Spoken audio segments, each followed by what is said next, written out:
예, 이제 시작하도록 하겠습니다.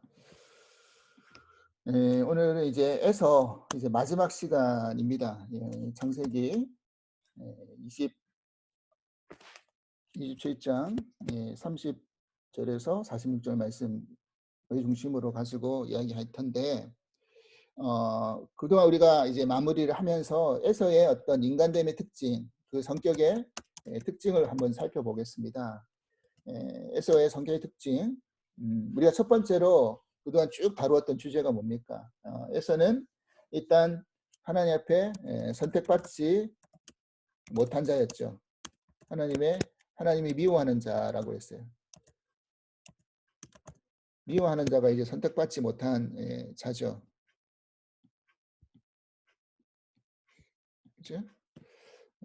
그래서 하나님 앞에 선택을 받지 못했다라는 의미는 하나님 입장에서이지만, 우리가 반대편으로 생각하자면 에서의 입장에서는 어떤 사람이었습니까? 하나님이 이렇게 했죠. 하나님의 긍휼이 필요 없는 자. 다시 말해서 하나님이 필요하지 않는 자가 바로 에서였죠. 그죠? 에서의 입장에서는 하나님의 긍휼과 하나님의 도움이 필요하지 않아요. 왜냐? 아쉬운 게 전혀 없기 때문에. 그죠? 그런 입장이었습니다. 그것이 이제 우리가 지난 시간에 다루었던 이런 내용들이고요. 두 번째에서는 어떤 사람이었느냐면, 오늘 부모의 근심이 되는 자였어요. 본문이 어디 있습니까? 보면 창세기, 앞서 우리가 예전에 봤던 말씀 가운데 26장에 보면 이런 말씀이 나오죠. 창세기 26장에 보면 34절, 창세기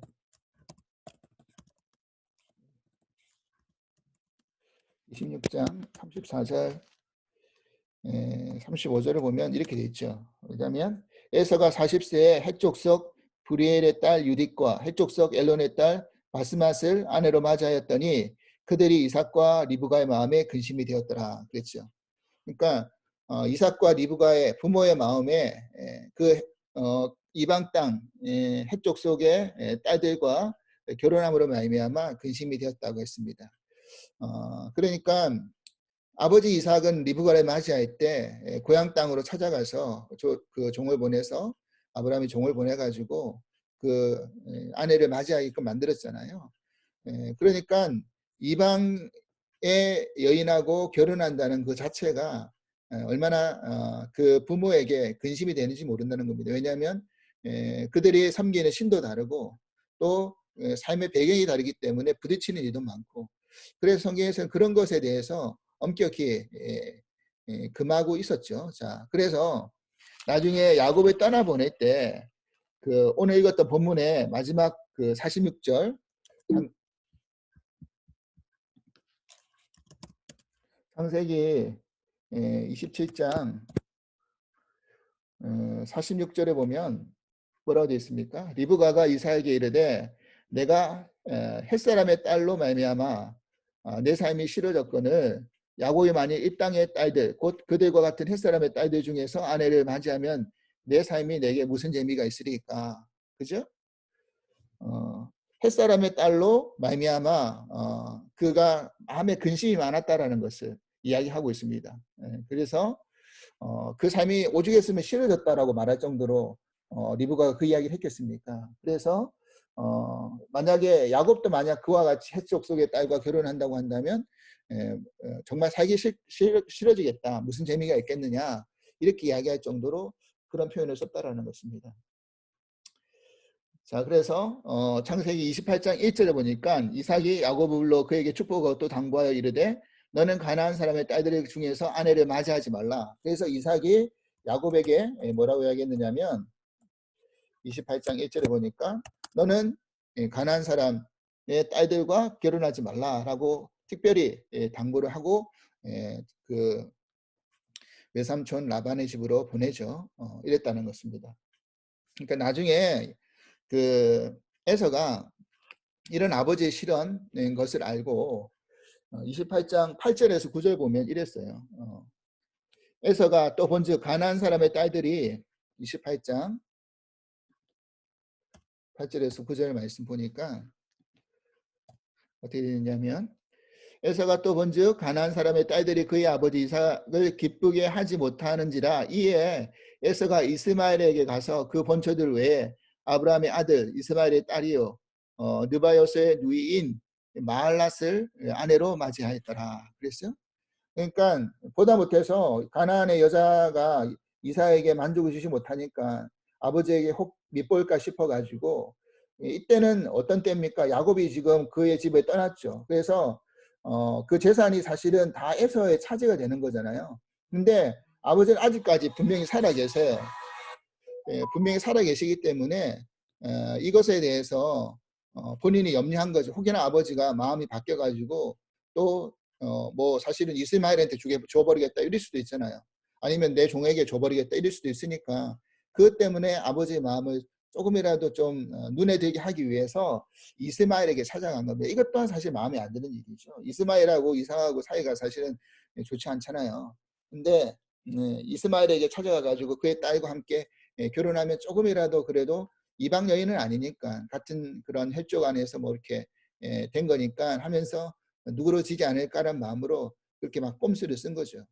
그래도 그 부모의 마음에 근심에서 벗어나지 못하는 자가 되었다라는 것입니다. 그리고 세 번째 이삭의 특징은 또 뭐였냐면요. 보니까 장자권을 경홀히 여겼죠. 장자권을 경홀히 여겼습니다. 그 사건이 이제 아마 그 핵심적인 사건이죠. 이 사건이 어디에 등장합니까? 창세기 25장에 등장하죠. 25장에 보니까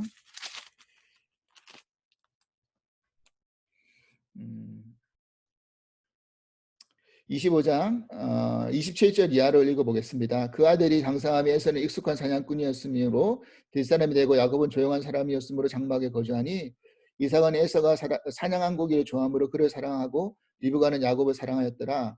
야곱이 죽을 쏘았더니 에서가 들에서 돌아와 심히 피곤하여 야곱에게 이르되 내가 피곤하니 이 붉은 것을 내게 먹게 하라 한지라. 그러므로 에서의 별명은 에돔이더라. 야곱이 이르되 형의 장자 명분을 오늘 내게 팔라. 에서가 이르되 내가 죽게 되었으니 이 장자 명분이 내게 무엇이 유익하리요? 야곱이 이르되 오늘 내게 맹세하라. 에서가 맹세하고 장자의 명분을 야곱에게 판지라. 야곱이 떡과 팥죽을 에서에게 주매 에서가 먹으며 마시고 일어나 갔으니 에서가 장자의 명분을 가볍게 여깁니다. 경홀히 여겼다는 말이 가볍게 여겼다는 말이잖아요. 그러니까 팥죽 하나에 장자권을 팔았어요. 뭐 이것이 사실은 어떤 뭐 문서가 있는 것도 아니고, 그죠? 뭐 서류가 어떤 게 있는 것도 아니고 그냥 아마 에서의 생각은 그랬을 것 같아요. 뭐 내가 이거 입으로 내가 팔고 주겠다라고 해도 뭐 달라질 게 뭐가 있느냐, 아마 이런 생각이 있었겠죠. 그런데 이거 하나가, 이런 태도 하나가 얼마나 이 장자권에 대해서 그가 소홀히 여기고 가볍게 여겼는지를 분명히 드러내고 있다는 것입니다.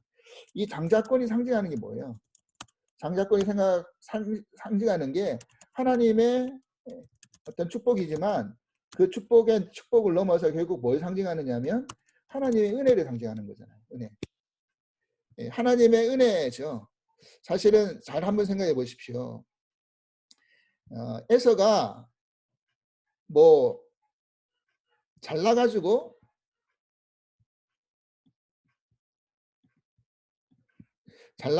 뭐 그 장자가 된 건 아니잖아요. 그죠? 이 쌍둥이였어요. 사실은 쌍둥이였는데 누가 먼저 나오고 나중 나왔는지 뭐 복중에서 막 다투었다고 했잖아요. 그죠? 그렇기 때문에 그가 사실은 뭐 1시간을 빨리 나왔는지 몇 분을 빨리 나왔는지도 모르겠지만 하여튼 먼저 나왔다고 해가지고 태어난 날은 똑같은데 먼저 나왔다고 해가지고 장자가 된 거, 이거는 자기의 어떤 능력이라든지 실력이라든지 자기의 어떤 조건이라든지 이런 것 아무것도 없는 거예요. 오로지 하나님의 은혜죠. 은혜로 자기가 먼저 태어나서 장자의 어떤 축복을 이어받을 수 있는 권한을 부여받은 거 아닙니까? 이것이 은혜인데 이것을 경홀히 여긴 겁니다. 하나님이 주신 것을 값없이 받은 것에 대해서 그냥 자신의 권리만 생각했지. 뭐 나를 이렇게 내가 이렇게 태어난 걸 뭐 어떻게 어쩌라고 하면서 그거에만 자기 권리에만 집중했지 받을 거에만 그 주목했지 그거에 대해서 감사할 줄 몰랐고 소중하게 생각할 줄 몰랐다라는 거예요. 그러니까 입으로 그냥 그래 파는데 어떻게 합니까? 뭐라 하면서 팔아요? 보니까 32절에 에서가 이르되 내가 죽게 되었으니 야 내가 죽게 생겼는데 이게 무슨 소용이 있느냐 이렇게 표현을 쓴단 말이죠. 자, 이 말이요 우리 신앙 속에서 참 자주 쓰는 말입니다. 자, 그러니까 우리가 사실은 우리 믿음 생활 안에서 제일 중요한 건 사실 하나님의 은혜를 잃어버리지 않는 거 아닙니까? 은혜를 소중히 여기는 거잖아요. 지난 시간에 선택의 문제 속에서도 말씀드렸지만 내가 하나님의 은혜를 붙들고 사는 게 제일 중요한데 사실은 우리는 이 은혜보다 앞서는 게 뭔지 아세요? 내 삶의 문제가 더 소중한 거예요. 그러면서 한다는 이야기는 아니 내가 지금 죽게 생겼는데 그잖아요. 내가 힘들어 죽겠는데 기도가 무슨 소용이 있으며 예배 드리는 게 무슨 소용이 있으며 말씀 읽는 게 무슨 소용이 있으며 성경 공부하는 게 뭐가 중요하냐 이런 태도를 취할 때가 많단 말이죠 우리가. 그죠? 그거보다 먹고 사는 문제가 더 중요합니다 라고 이야기할 때가 많단 말이에요. 물론 먹고 사는 문제가 중요하지 않다는 이야기가 아니에요. 근데 우리의 가치와 우리의 우선순위가 과연 무엇에 더 앞장서야 되는지는 우리의 신앙생활하면서 분명히 붙들어 가야 된다는 문제라는 겁니다. 그죠? 하나님의 은혜를 잃어버리면 사실 아무것도 우리는 아니죠. 그죠? 그래서 예전에 제가 그런 말씀을 드린 적이 있는데 예를 들었을 때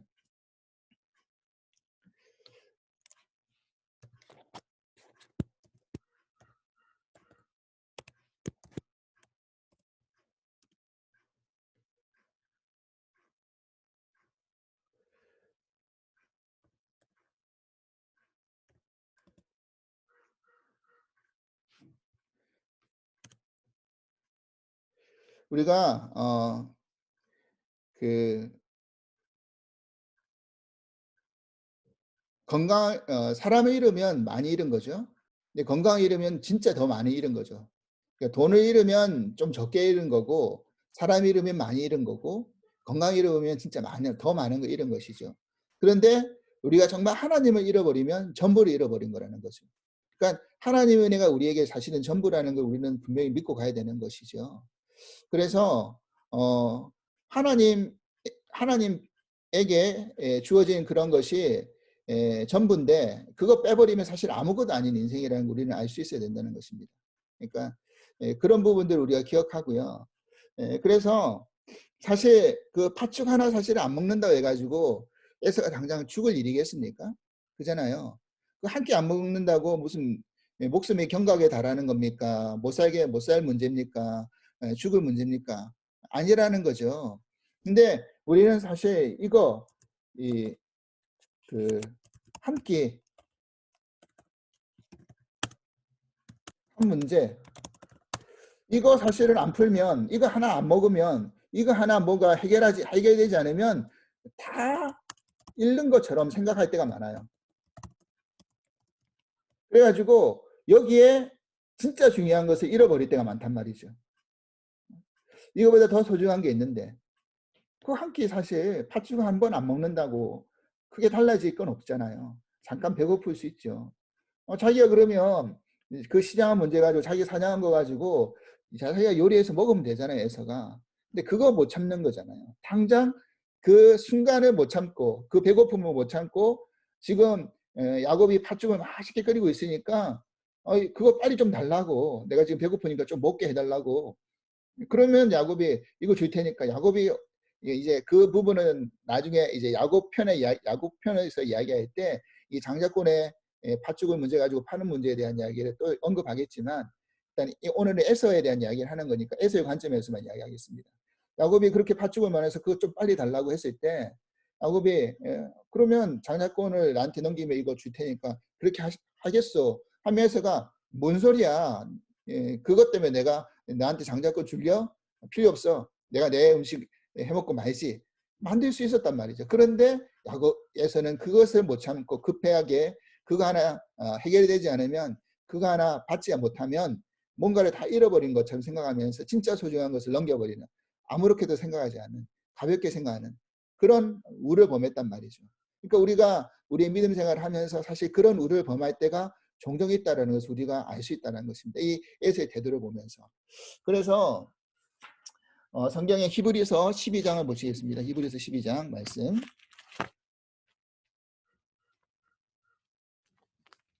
히브리서 12장 16절 말씀.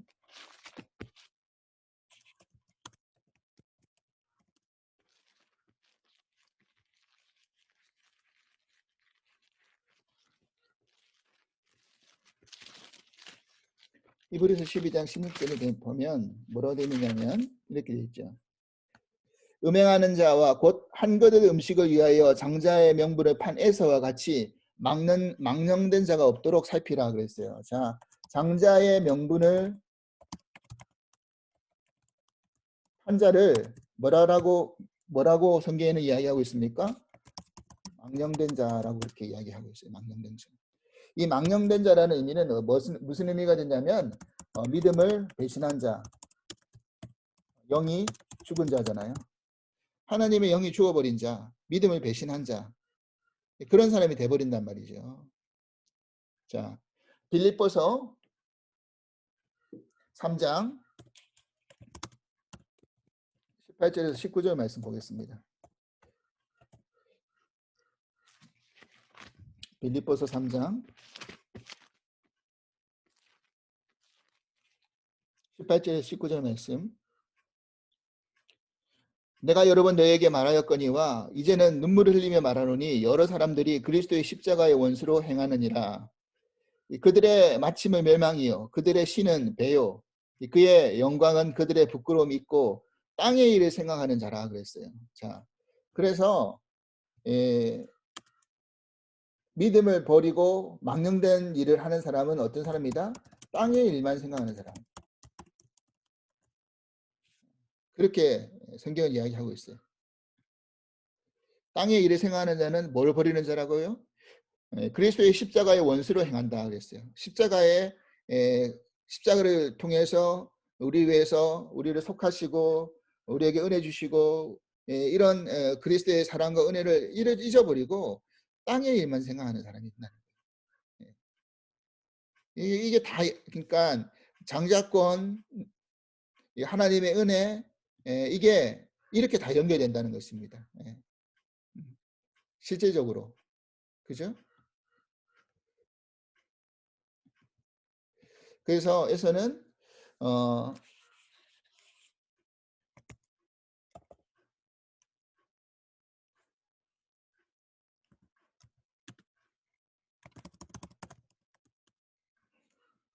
망령된 자, 땅의 일을 생각하는 자, 그죠? 그리고 결국 하나님의 은혜를 하찮게 가볍게 여기는 자가 되었어요. 이게 이제 에서의 특징이라는 겁니다. 장자 명분을 팔아서 망령된 자가 되었고 땅의 일만 생각하는 자가 되었고 은혜를 하찮게 여기는 자가 바로 에서라는 에서의 어떤 모습이었어요.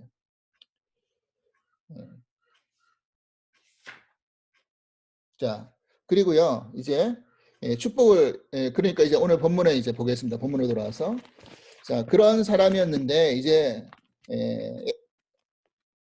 이삭이 이제 야곱에게 축복을 베푼 다음에 부랴부랴 이제 에서가 늦게 이제 도착을 했죠. 그래가지고 이제 아버지한테 아버지 저가 왔어요.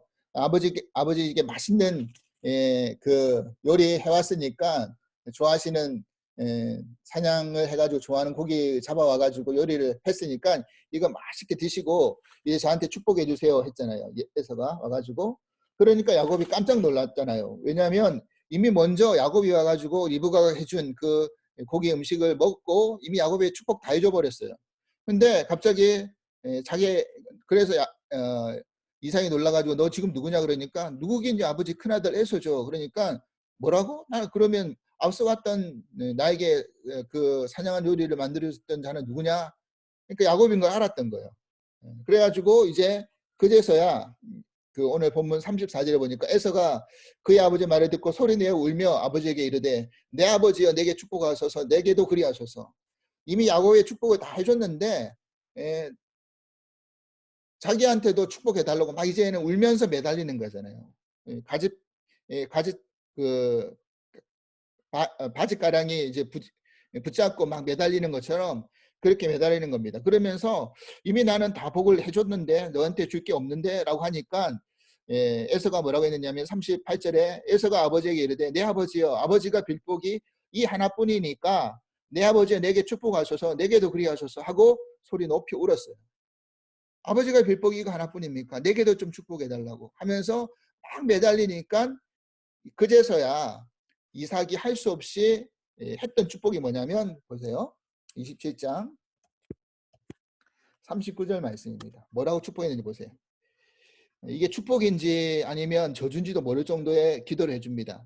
39절에 그 아버지 이삭이 그에게 대답해 이르되 내 주소는 땅의 기름짐에서 멀고 내리는 하늘 이슬에서도 멀 것이며 너는 칼을 믿고 생활하겠고 내 아우를 섬길 것이며 내가 매임을 벗을 때는 그 멍에를 내 목에서 떨쳐버리리라. 이게 축복입니까? 축복이라기보다는 너가 앞으로 살아가야 될 모습을 그대로 이삭이 이제는 예언처럼 기도를 해주는 거 아닙니까? 그러면서 했다는 하시는 그 이삭이 하는 말이 뭐냐면 이 말이 생각나는 거예요. 이제 내 아우를 너가 섬길 것이다. 사실 이거는 하나님이 이미 리브가의 복중에서 두 쌍둥이가 다툴 때 하나님 이미 예언한 말씀 아닙니까? 그러면 아마 이 이야기를 이삭이 알고 있었을까요? 모르고 있었을까요? 저는 알고 있었을 것이라고 생각해요. 리브가만 속으로 꽁하고 알고 있지는 않았을 거예요. 리브가도 분명히 아마 자기가 복중에서 하나님이 자기에게 주신 그런 계시의 음성을 자기 그 남편에게 이삭에게 분명히 나누었을 거예요.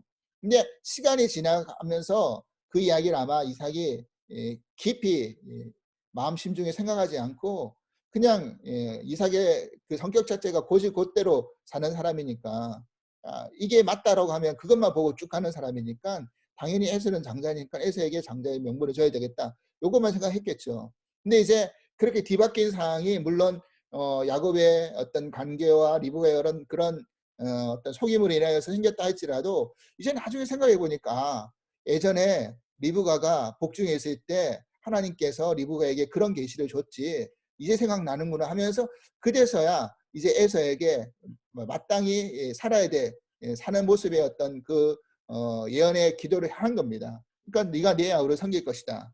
그런데 그 앞에 말해보세요. 뭐라고 했느냐면 너는 너의 칼을 믿고 산다. 이 말이 무슨 말입니까? 우리는 이 표현이 어떤 표현인지 잘 알잖아요. 우리가 평소에 이런 말하는 사람 많이 들어보셨을 거 아니에요. 어떤 표현을 많이 들어보셨습니까? 나는 내 주먹 믿고 살아. 나는 하나님 필요 없어. 내 주먹만 믿고 산다. 내 힘만 믿고 산다. 내가 가지고 있는 것만 믿고 산다. 이 하나님이 필요 없이 사는 세상 사람들은 다 이 논리와 이 가치로 살아가는 사람들이죠. 그죠? 다 그렇게 표현합니다. 나는 누구도 안 믿는다. 나는 나만 믿는다. 내 힘만 믿는다. 내 주먹만 믿는다. 내가 가지고 있는 것만 믿는다. 다른 거 믿을 거 하나도 없다. 그러면서 산단 말이죠. 내 칼을 믿고 산다. 그러니까 에서의 모습이 망령된 자, 땅의 일을 생각하는 자, 은혜를 하찮게 여기는 자, 하나님 필요 없는 자. 에서는 자기의 칼만 믿고 살아가는 사람이 되는 거죠. 그죠? 그러면서 그 앞절에 뭐라고 이야기했냐면 내 주소는 땅의 기름집에서 멀고 그리고 뭐라고 했느냐면 하늘의 이스라엘에서도 멀 것이다. 기름짐과 이스라엘에서도 멀 것이다. 그런데 이 기름짐과 이스라엘은 결국 뭘 상징하는 겁니까? 이것 또한 은혜를 상징하는 거예요. 너는 은혜 없이 산다. 은혜와는 멀어져서 살아간다. 왜 기름짐과 이스라엘이 은혜입니까? 상징성이 왜 그렇게 되는 겁니까? 땅이 기름지려 그러면 그냥 땅이 혼자서 기름질 수 있습니까? 하늘에서 비가 내리지 않으면 땅이 쩍쩍 갈라지지 기름질 수가 없잖아요. 하늘에서 내리는 비를 하나님의 은혜를 상징하는 거잖아요. 이슬이 자기의 실력과 노력으로 만들어집니까? 아니에요. 하나님이 만들어주시는 거잖아요. 내 힘과 내 공로와 내 수고, 내 애씀하고 전혀 상관없이 하나님의 은혜로 만들어지는 게 이슬이잖아요. 그죠? 그러니까 이 모든 것이 사실은 하나님의 은혜를 상징하는 거란 말이죠. 근데 에서의 모습은 너는 그런 기름짐과 이슬하고는 먼 삶을 살 것이다. 그러니까 바로 이야기하잖아요. 너는 그런 은혜와 상관없이 살아가는 사람이 될 것이다. 그러면서 너는 네 칼만 믿고 살아갈 것이다. 근데 그런 너는 어떤 사람이 될 것이다? 네 아우를 섬길 것이다. 이렇게 이야기하잖아요. 그러니까 이게 에서의 현 주소라는 겁니다. 앞으로의 주소.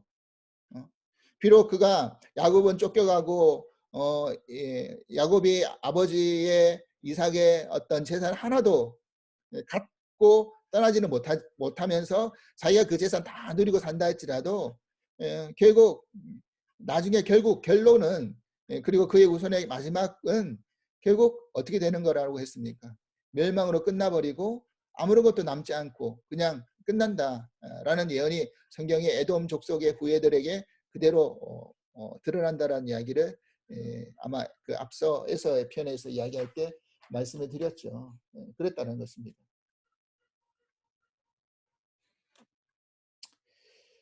그랬어요. 그래서 에서는 이런 어떤 이야기를 들었을 때 어떻게 했느냐면요. 이랬어요.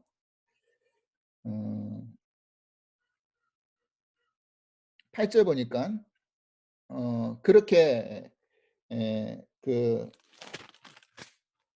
예언을 그 아버지 기도를 듣고 8절이 아니라 41절에 보니까 이랬어요. 그의 아버지가 야곱에게 축복한 그 축복으로 말미암아 에서가 야곱을 미워하여 심중에 이르기를 아버지를 곡할 때가 가까웠은즉 내가 내 아우 야곱을 죽이겠다. 그러니까 아버지 이삭이 살아있을 때는 어떻게 안 하겠지만 이제 아버지가 돌아가실 때가 다 되었으니까 내가 그때는 야곱을 가만두지 않겠다. 야곱을 죽이겠다 했잖아요. 자, 이게 에서의 태도라는 겁니다. 무슨 말입니까? 지금 이러한 일들이 벌어졌다라는 이 상황을 가만히 살펴보면 결국 그가 어떻게 한 겁니까? 장자권을 경홀히 여겼고 어떤 자기의 문제이잖아요. 자기가 그런 어떤 삶을 살았기 때문에 일어난 일이죠. 근데 에서의 생각은 이거예요. 야곱이 나를 속였다. 아버지 속였다. 그러니까 모든 문제는 야곱에게 있다. 여러분 우리 어떤 사건의 결론이 일어났을 때 이게 내 문제가 아니라 저 사람의 문제라고 생각하는 순간 하나도 해결이 안 되죠. 그러니까 그 순간 아버지의 기도 듣고 자신이 회개하는 기회를 잃어버렸어요. 회개의 기회를 놓쳐버렸어요. 그렇죠? 그때 자신이 잘못했다라는 것을 깨닫고 돌이키면 되는데 돌이키지 않았다는 거예요. 그래서 히브리서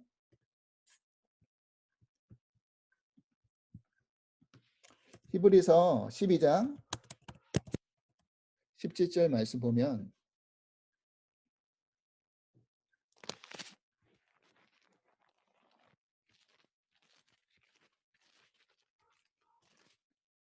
이랬어요. 히브리서 12장 17절에 너희가 아는 바와 같이 그는 이제 에서죠. 그 후에 축복을 이어받으려고 눈물을 흘리며 구하되 버림받으여 회개할 기회를 얻지 못하였느니라 그랬어요. 버림받으어서 회개할 기회를 얻지 못했다. 이 말은 무슨 말이냐면 회개할 기회를 얻지 못했다는 이야기는 그가 회개하지 않았다는 이야기예요. 버림받으어서 회개하지 않았다는 거예요. 자기가 하나님의 은혜를 하찮게 여기고 장자권을 소홀히 여기고 그런 문제에 대해서 아무렇지 않게 육신의 삶만 쫓으며 살다가 부모에 근심되고 자기 하고 싶은 대로 막 사는 그런 삶에 대한 회개는 하나도 하지 않고 모든 문제를 야곱 때문에 그랬습니다. 아버지가 나에게 기회를 주지 않았습니다. 이러면서 원망하고 불평하고 그죠? 그렇게 문제의 원인을 남에게 남탓만 하면서 살았기 때문에 회개의 기회를 얻지 못한 것이죠. 회개하지 않은 것이죠. 이것이 에서의 모습이었다는 사실입니다. 자, 그래서 에서의 궁극적인 그 상징이 뭐냐면 에서는요 늘 하나님의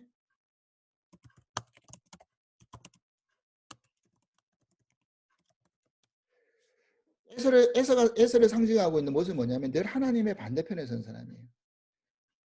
그의 후예도 그의 족속들도 하나님의 그 길을 방해했던 사람들이고요. 예, 결국 하나님의 반대편이라는 것은 영적인 어떤 삶을 사는 것이 아니라 육적인 삶에 치중해서 살아가는 삶을 말하는 것이죠. 은혜의 삶이 아니라 자신의 이 힘만 믿고 사는 사람이죠. 이것이 다 하나님의 반대편에 사는 사람이죠. 그러니까 에서는 그런 사람의 특징을 대변하는 사람이었다는 것입니다. 똑같은 복중에서 태어났지만 한 사람은 하나님의 그런 어떤 선택을 통해 가지고 하나님의 그런 유업을 이어갔던 이스라엘이 되었고요. 물론 그게 이제 야곱 편에 들어가면 이제 아시겠지만 순탄한 과정은 아니었죠. 그 야곱도 문제가 많았고 그 문제 많은 야곱을 하나님이 어떻게든지 다듬어 가지고 세우셔 나가셨죠. 하지만 결정적인 에서와 야곱의 차이는 뭡니까? 야곱은 하나님을 붙들었고 하나님이 야곱을 붙들었기 때문에 문제는 많았지만 하나님이 어떻게든지 믿음의 사람으로 만들어 갔습니다. 근데 에서는요. 하나님을 붙들지도 않았고 회개하지도 않았고 하나님이 그냥 내버려 둬 버리니까 어떻게 되는 겁니까? 늘 하나님 반대편에서 그냥 자기 만족에 자기 힘만 의지하고 그냥 자기 뜻대로 사는 인생으로 마감했다라는 사실입니다. 이게 중요한 사실이죠. 그래서 그 마지막 결론에 그렇게 선택했을 때 지금 당장 눈에 보이는 것은 큰 차이가 없는 것 같아요. 근데 마지막 결국이 어떻게 되느냐, 결론이 어떻게 되느냐를 우리가 나중에 알면 그런 어떤 부분이 어떻게 드러날지가 잘 알 수 있죠. 우리가 요한계시록 말씀을 그동안 쭉 살펴보면서 요한계시록을 통해서 얻는 결론도 그거잖아요. 지금 이 세상에 적그리스도와 이 세상에서 그런 어떤 하나님을 반대편에 선 사람들이 득세하면서 믿는 사람들을 핍박하고 또 믿는 사람들을 고난해 주고 때로는 죽이기도 하면서 믿는 사람들이 얼마나 어려움을 많이 겪습니까? 하지만 마지막 결국에는 하나님이 주님이 다시 오실 때 이 모든 것을 다 바로잡으시고 영원한 심판 가운데 두시고 기회를 주셨는데 그들이 돌이킬 수 있는 그런 계시를 통해서 그런 어떤 예언을 통해서 회개할 수 있는 기회를 그들에게 주셨음에도 불구하고 그들이 어떻게 해요? 어, 회개하지 않는 거죠. 하나님 편으로 돌아오지 않는 거죠. 그래서 그 결국은 어떻게 되는입니까? 영원한 심판에 임할 수밖에 없는 그것을 끝나고 하나님 안에서 믿음을 지킨 자들 그리고 거기서 하나님을 기다렸던 자들은 다시 예수 그리스도와 함께 하나님 나라 새 예루살렘 성에서 영원한 어떤 영생의 삶을 누릴 수 있다라는 것이 결론인 것이잖아요. 그러니까 우리가 이 부분을 잘 기억해야 될 것 같습니다. 그래서 과정 속에서 우리가 낙심하지 마시고 실망하지 마시고 좌절하지 마시고 포기하지 마시고 그죠? 그래서 과정 가운데 하나님이 나를 붙들어 가시고 만들어 가시고 이끌어 나가신다는 것이 은혜고 그게 축복이고 그게 감사라는 것을 우리가 잃어버리지 말고 우리의 믿음이 하나님 안에서 더 굳건해지고 성장할 수 있는 은혜가 임할 수 있기를 주님으로 간절히 기도를 드리겠습니다. 기도하겠습니다. 하나님 아버지 감사합니다. 오늘 그 에서의 마지막 모습들을 정리해 가면서 하나님의 반대편에 선 사람의 마지막이 어떤지를 깨닫게 해주시니 감사합니다. 근데 우리는 때로는 하나님을 믿는다고 하면서 때로는 에서와 같은 행동을 하고 있지는 않은지를 돌아보게 하여 주시옵소서. 그거 하나 없으면 마치 안 될 것처럼 그 문제 해결되지 않으면 모든 것이 잃어버릴 것처럼 생각하면서 하나님 은혜는 뒤로 미루고 거기에만 매달리고 집중하고 있는 우리의 모습들이 있지 않습니까?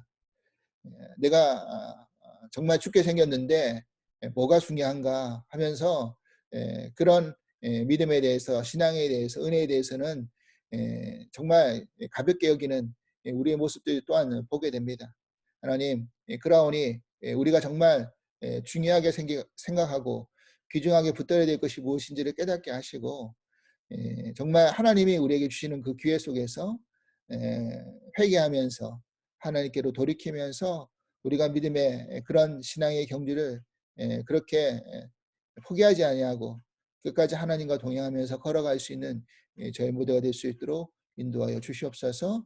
은혜를 가볍게 여기지 않게 해주시고 은혜를 늘 소중히 여기고 사모하고 그렇게 살아갈 수 있는 저희들이 될 수 있기를 간절히 소망하오며 예수 그리스도 이름으로 기도합나이다. 아멘.